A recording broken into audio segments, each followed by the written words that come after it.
Hey, this is Dave Ferguson, the leader's coach. If you're wanting to learn how to embrace change and navigate through disruption as a leader, then listen to the Leadership is Changing podcast with my good friend, Dennis Giannoutis.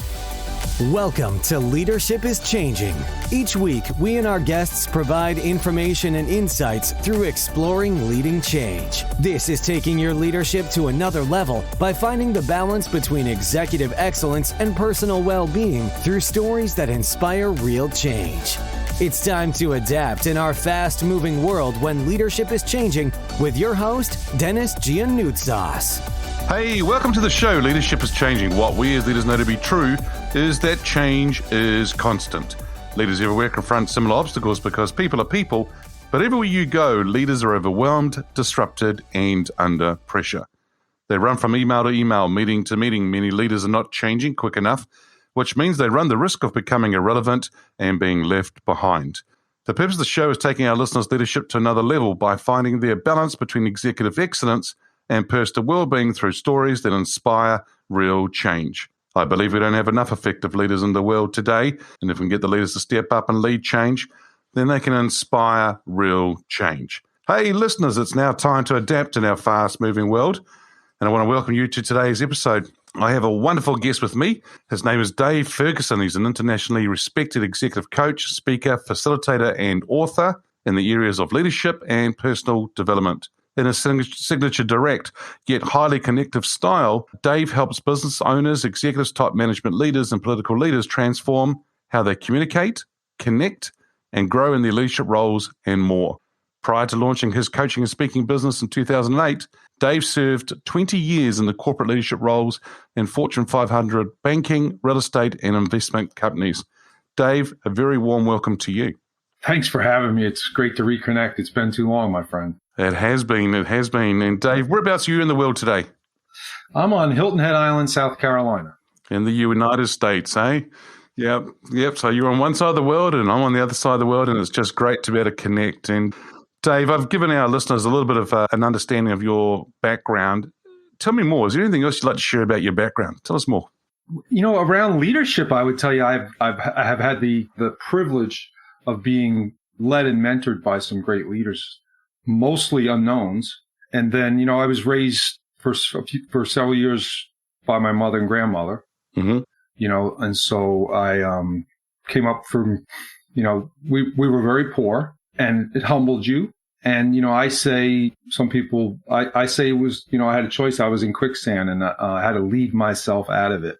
Right. And, obviously I had some help. So people have and still come from tougher times, but it was tough as a youngster. And I think that it really taught me the value of many things. Many things. Yeah, cool. And so it's amazing how a lot of our backgrounds in our lives and that, especially when we start younger as kids, and that sort of start to shape us for the future, and those kind of experiences would have helped you. How did you get into leadership? What was the thing that sort of drove you into leadership? Gosh, that's funny. I'm going to get asked that question. I always say the same thing. I felt like I came out of the womb and was forced to be a leader. Forced to be a leader. Because you know, I'm one of six, and everybody was working to make a living to bring us up, and so I was on my own a lot, you know. So I had to figure things out real early, and but you know, true leadership, you know, once, you know, kind of started for me in high school. Probably, I got involved. I was a class president. You know, wasn't really political, you know, but the class president. So I had to lead my class for 4 years and, you know, do all of those things. And so I, you know, and it was not natural for me. I debate that with people all the time because some people say there's such thing as a natural born leader. I don't believe that, but I think you can be born into it, right? Just like you can get promoted into a leadership position. But, you know, and then obviously in the corporate world, I got selected into what they call a leadership, advanced leadership program, because the banking world, the company I went to work with then really felt like they needed to develop more leaders and they needed to do it quickly. So it was a very accelerated leadership program. Okay. And it was interesting because when I talk about my book, Boss or Leader, I tell stories from those days because they made me circulate around the country and work with different leaders over a 2-year period. And so I really, really was able to separate a boss from a leader. So were those days like you were a young graduate that came into the organization and they were wanting you to go around in a rotation throughout the organization to experience different leadership, but to experience different parts of the business and so forth? And when you saw the difference between a boss and a leader, what was probably one of the biggest things that sort of stood out for you, the difference between a boss and a leader? Values. Values, which is why I spend so much time on values-based leadership and values-based leadership coaching. Because I found that to be the biggest difference. What do they value? And that answer doesn't always have to be just people, right? It's because, I feel like I got to see one person who pretty much just valued money, right? And he was a total boss. And the only reasons why people wanted to work for him was because if you worked for him, you made a lot of money too. Right. But behind the scenes, obviously, I don't think people were using the term value, but they were saying a lot of things behind the scenes about him, so they didn't respect and like the man. Okay, so they got things across the line and helped the organization and help him make money, but in turn, they made money as well. So it probably goes a bit along the lines of Zig Ziglar, right? If you help enough people get what they want, you can get what you want. Right. However, what I'm saying is probably his approach, the way he did things, probably wasn't that good in the sense of respect or helping people move forward. Yeah, he was tough. He was tough, and he wasn't a relationship guy. Right. So it was all about work. It was all about money, and it wasn't even the awards for him. It was the money. So I saw that pretty quickly. And then as I continue the story, then I worked for a gentleman who handpicked me to come work with him at the organization. I don't know why, even to this day, and he's passed now, that mentored me like crazy on leadership. And, he never used the word leadership that I can remember, right? But he just really poured into me. And his style was kind of really neat and simple, but yet direct. And you felt even when he was correcting you, or even when I might have made a mistake and he needed to talk to me and have that talk with me, I still felt that he kind of really cared about me. And made a huge difference. And people really respected him. I'd never heard, and as a large organization, I never heard anyone say a bad word about him. And his values were strong. It was a big, I was so blessed to work for that man. Really. Yeah, sounds wonderful, man. And the sense that he took you under his wing and he developed you and it's really interesting how a lot of people don't make a big song and dance about the fact that it's leadership and I'm going to develop you, but it was a way of becoming and going that way. Is that how would you call it? Yeah, I would say, yeah. And, the interesting part there was that when he passed, I ended up getting promoted into his position. So it was almost a legacy piece. It was almost a legacy piece too, right? Like, so it was one of those things he plucked me out of the boss world and brought me into the leadership world. I still love to tell that story. It's amazing how a person can make a difference to us as individuals. And when I work with leaders as well, Dave, I ask that question, so if that's how he treated you, what would people say about you? What would people say about you as a leader, as their leader? What would they say behind closed doors or behind, in the company as well? And it's really interesting because we always talk about other leaders and what leaders have done to us and how they've worked with us, but we also should ask the question about how others perceive us, because I think that's quite an important thing for us to look at. Yeah. Which is, another reason why I'll use this word values, so much and with my coaching clients, especially, is that people don't have to agree with what you value, completely agree with it to follow you. But they really need to agree you're a person of value. Like you have some set values, right? You have some set values, and, I try to live them out as best as I can. And, even if you follow me in social media, right away what I value. You could go on my social media pages and probably within 10 to 15 minutes go, here's his top 5 values. And I don't spell them out. Yeah. And I think that's really important for people to understand where you stand in your values as a leader. I don't know. And this is going to sound ironic as well, because we're all wearing masks at the moment because of pandemics, but I think a lot of people hide behind the title, hide behind a mask. And in particular, Dave, some countries, especially out probably Asia and so forth, they tend to want to save face, and they're very much that subservient kind of environment. So they're very careful and what they say, how they say it, and so forth. And I think that's really interesting to see how different environments are for different leaders and different organizations, for sure. Absolutely. Well, the two of us are blessed. We travel the world with and work with other leaders, and we get to see all the different cultural differences. And it's really, I've learned so much from that. I've learned so much from other leaders. I just totally buy into, to be a good leader, you have to be a good follower. Oh, absolutely. Yeah. Right? And you got to follow the right people, obviously. Yeah, and I actually learn a lot just from the planes or in the airport when you're going through passport control in different countries, and the way the janitor in the airport's been treated by others, and how the person looking at your passport treats you. It's amazing. Yeah, it really is. It really is. Dave, who's your favorite leader? Now, this person can be alive or from history, and I know you've probably got lots of them. Who's your favorite leader? Who would you select as that leader to probably even go and have dinner with, and why?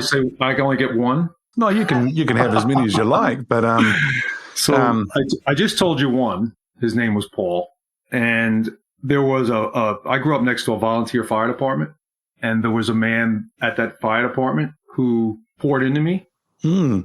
And he had a bunch of kids of his own, successful businessman, but simple, down-to-earth guy. His name was Bill. His nickname was Chili because he also owned an ice plant, where they made ice and made it into ice cubes and delivered it to the fishing boats and all that. And I ended up, as a kid, going to work there, right? Yep. And he just passed a little over a year ago. And when you're saying chili, I was thinking about the spicy chili, but you're talking about the cold chili. So yeah.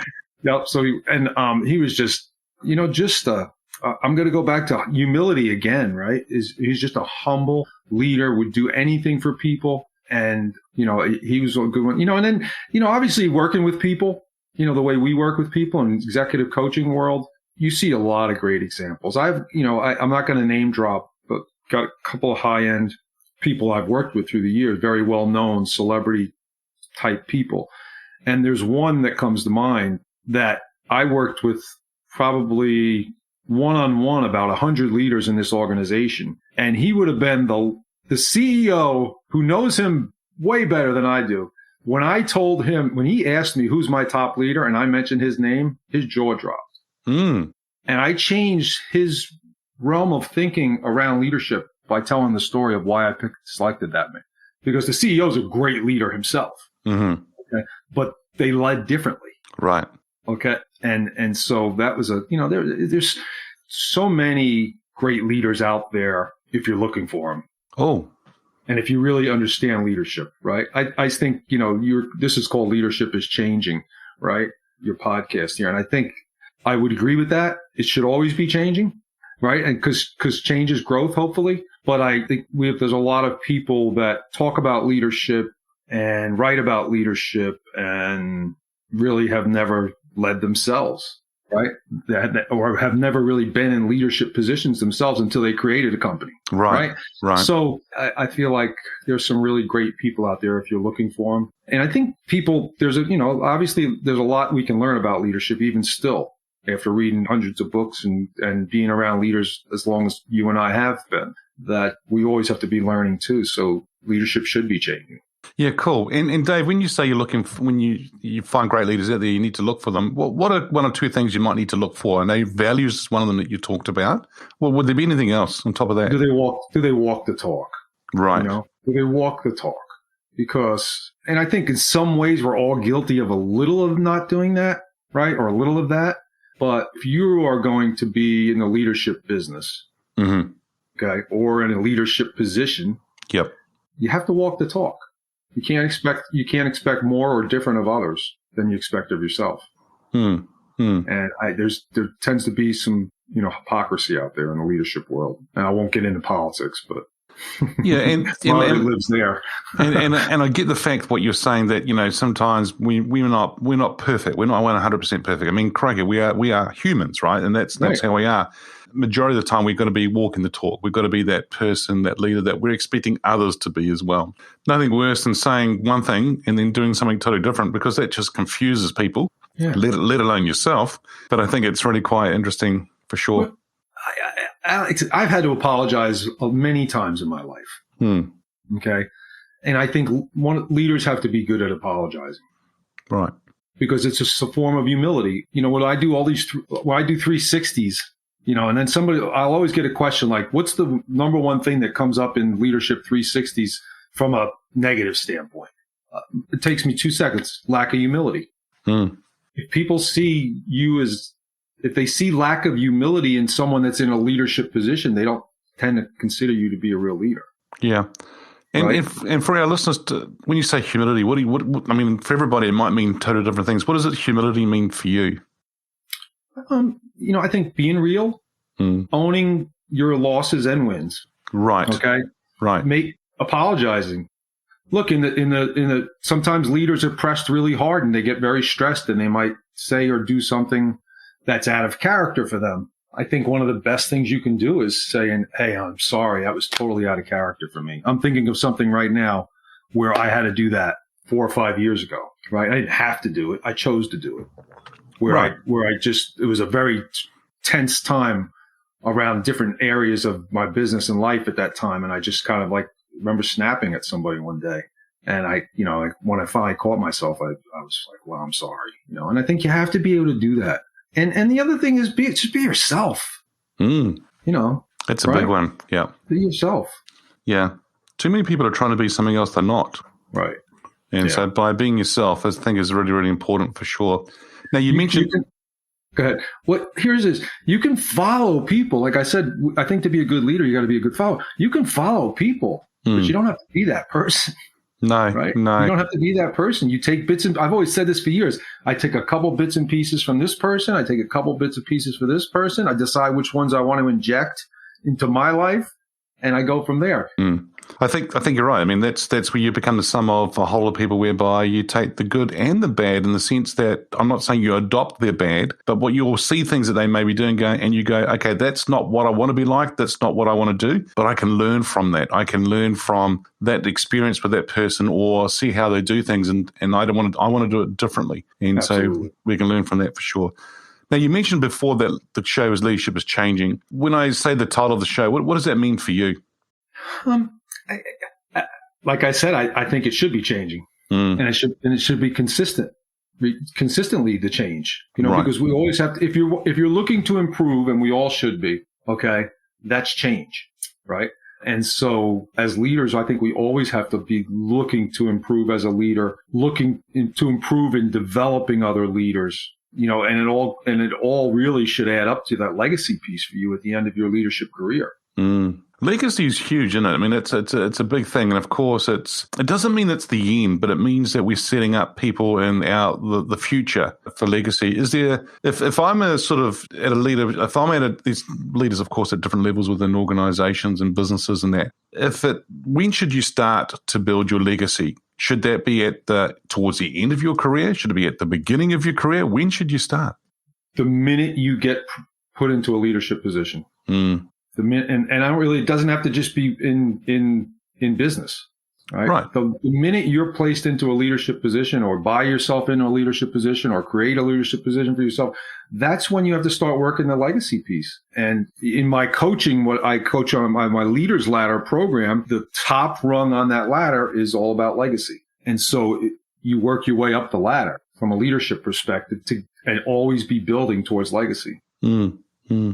So keep building, listeners, keep developing yourself, but at the same time, as you're doing that, keep developing your legacy. In other words, start thinking about others around you, start thinking about what you need to do to be as a leader, to get into position of being that leader of value, who's value-based, but also is of value, humility, everything that Dave's already talking about. And then once you start doing that, that's when you can start helping others as well. And they start experiencing from you that kind of leader that they need to be going forward too, and whatever that means for them, because they're going to put their own flavor on it as well, for sure. Hopefully, yeah.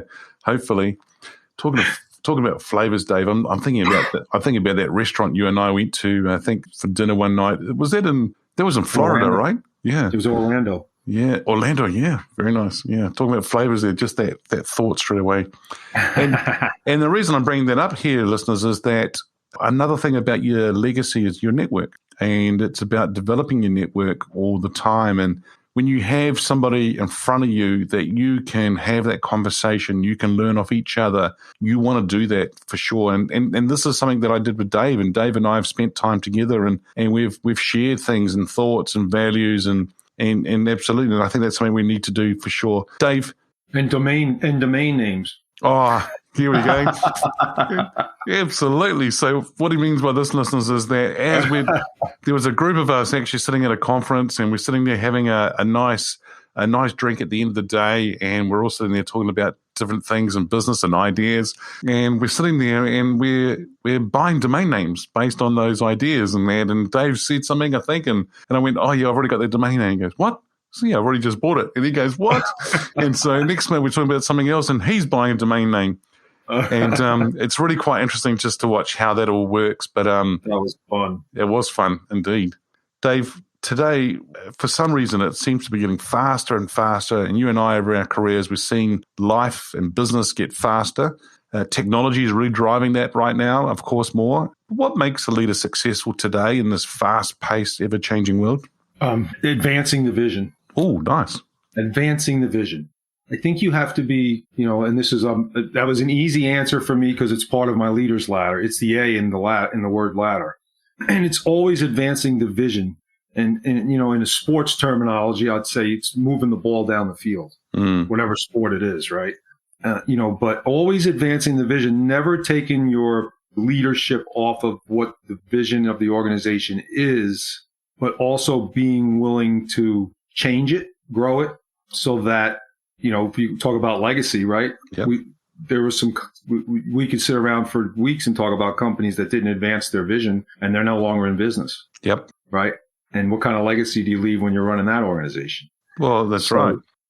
So it really is. It's all about advancing the vision. Just keep things going. But, you don't own the vision yourself. You need other people in that boat with you.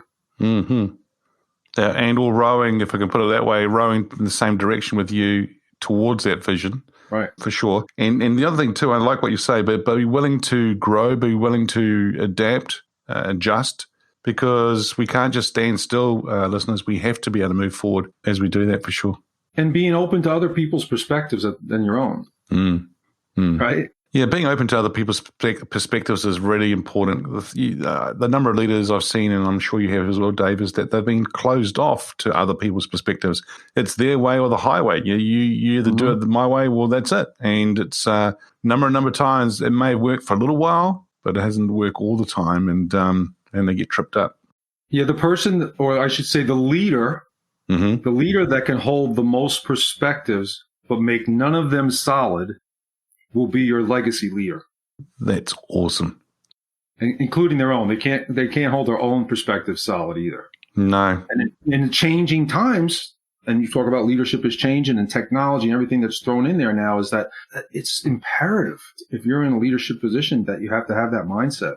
Yeah. And that's the way you're going to survive. I mean, as you just said earlier on, many organizations haven't adjusted and are no longer there. And yes, there's going to be organizations that get taken over through mergers and acquisitions. We understand that, but we're not talking about that. What we're talking about is, Kodak's a great example, right? We talk about that.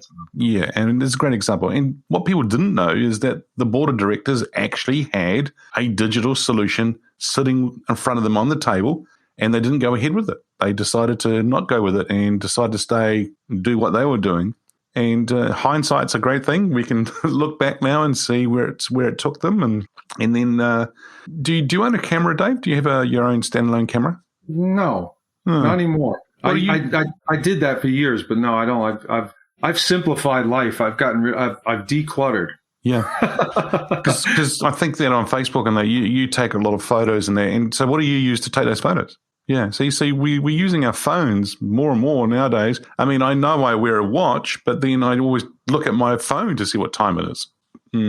And go back a few years ago, we weren't really using those phones in that way, or as a computer screen, and so just that has changed life, has changed the way we do things, and what's going to be the next few things in the future as well, which is going to be interesting. We can talk about the future in a minute. What I know you and I have talked a lot about leaders so far. Let's flip the coin and look at from an employee's perspective, because we know people who are employees. What are employees expecting from leaders today? Has that changed?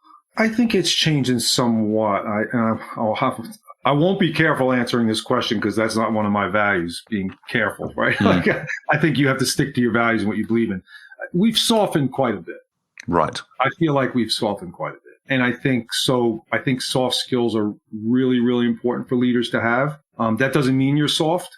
No. But it means you have soft skills. I mean, we talk a lot about that in coaching, and it's just different to handle we're handling situations differently today than we were 10 years ago in some cases. People are different, education levels are different. So I think you just have to brush up on or learn, soft skills more, whether you call it EI or EQ or whatever you want to call it, right? We spend a lot of time talking about those things, but yeah. And don't get me wrong. I don't believe leaders, I believe leaders should be fair and firm, not soft. Yeah. What I'm hearing you say is don't wing it. Don't try and just do it because it's something that has to be done. We need to work at this, is right. We need to learn how to do it well and do it well. Get help. We're not always going to be perfect, so we're going to have to learn from that. But then the other thing too is be fair and firm. So I always think of the analogy, Dave, when you mentioned that, you've mentioned it a couple of times about being sort of fair but firm. And then I always think about the iron fist with the velvet glove, right? It's sort of, you're going to be firm in the sense of not being so strong that people are like, oh, I don't want to be here. It's more about, I know where we're going. This is the direction. This is where we're going. I'm taking the team with me, and this is what's expected. But also at the same time, listening to what needs to happen, what's being expected. And it goes back to another word you said a little bit earlier on, humility, right? And being real. If you can add all that kind of combination together. I interviewed a gentleman who's an executive, and he mentioned the words soft skills are hard skills. And what he meant by that was they are quite hard to do, but they are hard in the sense that they need to happen, and it's really important for that firm piece as well that you were talking about. And all of that even still, and it goes back to values. And I think it's so important for us as leaders to spend time helping people with their values in some cases, okay? Because I think a lot of people can show up 22 years old at the job and really not understand how values can really by owning your values can really make a difference in your life and your career. Sure. And it's I love helping people do that because it changes their life and the direction sometimes. And it's not about me trying to change their values. It's putting them through some exercises so that they come up with their values. What's really important to them. Because that guides so much of what we're talking about. I'm thinking here about what you just said around the values. What happens if the values of the leader and the employees and vice versa, they don't match? What happens there? In other words, my values don't align with others. Well, the chances are you and I have some different values. And we get along. Right? Mm-hmm. I think, like I said, the person that's open to the most perspectives that doesn't make any of them solid is going to be your legacy leader. Sure. In my opinion. Yeah. And I think that's the key is you don't judge on values. Right. Obviously, unless some people, unless somebody's values something really bad. Yep. Right? But you still don't judge them. But I think you have to have the conversations. And this is how the top leaders learn really how to engage and connect with people, where bosses tend to more just direct them. Yep. Right. Here's what our values are here versus having a conversation about what your values are. Because can you really get to know someone if you don't know what they value? And then can you really lead them? But the power, and I see it all the time in my coaching with people, is when I can get them to start living out what they say they value every single day, it changes their life. Yeah. And they get more followers, and it's more productive at work, and the company does better, and they grow more leaders, and they create a legacy. Beautiful. And I love what you said before as well.